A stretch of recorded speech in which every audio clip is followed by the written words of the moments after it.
ایسا ہے کہ جی جب مجھے کل بتایا گیا کہ صنم کے پیپر داخل ہونے ہیں تو میں اے ٹی سی کورٹ میں گیا. اے ٹی سی کورٹ میں کیونکہ دونوں جج صاحبان اویلیبل نہیں تھے تو لیگل ریمیڈی یہ تھی کہ میں آ کے الیکشن کمیشن سے ریکویسٹ کرتا. میں نے یہاں آ کے ریکویسٹ کی. انہوں نے مجھے ایک لیٹر بنا کے دیا کہ جی یہ ہمارا کام نہیں ہے, یہ جیل سپرنٹینڈنٹ کا کام ہے, وہ اس کو اٹیسٹ کر کے اور سائن کروا کے دے. مگر جیل سپرنٹینڈنٹ نے اس پہ کرنے سے انکار کر دیا. پھر ہم اے ٹی سی کورٹ میں گئے کیونکہ صنم اے ٹی سی کورٹ کی کسٹڈی میں ہے.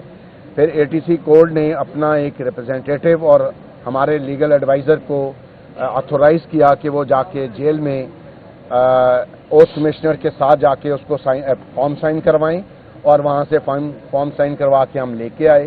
انہوں نے بہت کوشش کی کہ ہم یہ فارم جمع نہ کرا سکیں. انہوں نے ہمیں 2:20 کے بعد پیپر سائن کروا کے دیے. یہ ہماری گڈ لک ہے کہ الیکشن کمیشن میں ٹائم بڑھ گیا, ورنہ ان کی پلاننگ یہی تھی. 2 گھنٹے انہوں نے ہمیں صنم تک ایکسیس نہیں دی اور یہ کہا گیا کہ جی ہمیں روکا گیا ہے. لیکن ہم نے بھی یہ ڈیسائیڈ کیا ہوا تھا کہ یہ اس کا لیگل اور بنیادی حق ہے وہ الیکشن لڑے. ہم نے اس کو فائٹ کیا اور اللہ کا کرم ہے کہ ہم نے وہاں سے کروا بھی لیا اور ٹائم بڑھنے کی وجہ سے ہمارے فارم جو ہیں ان ٹائم ایکسیپٹ بھی ہو گئے. اس وقت تحریک انصاف کا پتہ نہیں چل رہا کہ پولیسیا کون چلا رہا ہے. کیا عمران خان صاحب نے آپ کو یہ کہا ہے کہ تمام بھی گروپنگ ہوئی ہے, کوئی فیصلہ کرتا ہے وہ آگے کچھ سنا دیتا ہے؟ اس کے اندر کوئی شک نہیں ہے کہ تمام کے تمام ڈیسیجن جو ہے نا وہ خان صاحب ہی لے رہے ہیں.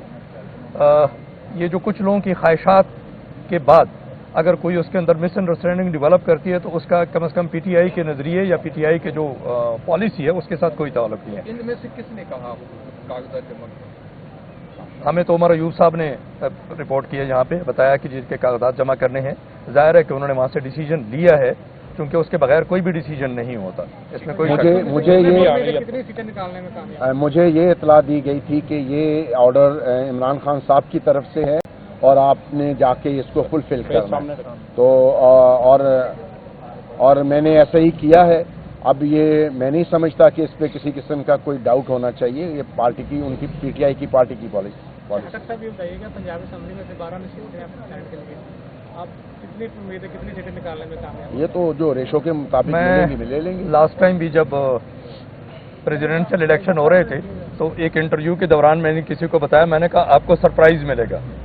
اینڈ میں پھر دعویٰ کرتا ہوں کہ انشاءاللہ آپ کو سرپرائز ملے گا. آپ جو خرید نہیں ہے بندے خریدیں گے آپ کے پاس. یہ جو خریدنے والا کنسپٹ ہے نا, یہ شاید باقی لوگوں کے پاس ہو, ہمارے پاس نہیں ہے.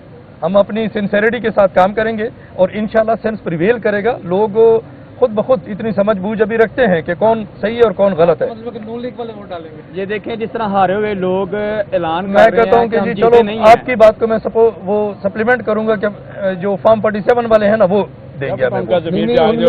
یہ بھی نون لیگ والوں میں سے بھی کسی کو شرم آ جائے کہ فارم 47 والے ہوا ہے کہ اس دفعہ الیکشن جو جیتے ہیں وہ لوگ کہہ رہے ہیں کہ ہم ہارے ہوئے ہیں.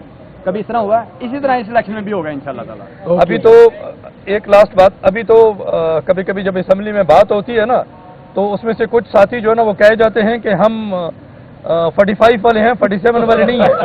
تو جو گلٹ پریویل کر رہی ہے نا وہ تو پریویل کر رہی ہے, جو مرضی کریں, ٹھیک ہے نا, اور وہ چلتی رہے گی. پتہ نہیں رات کو بھی نیند آتی ہے کہ نہیں آتی, کم از کم ہمیں تو بڑی سکون سے آ جاتی ہے. Thank you very much.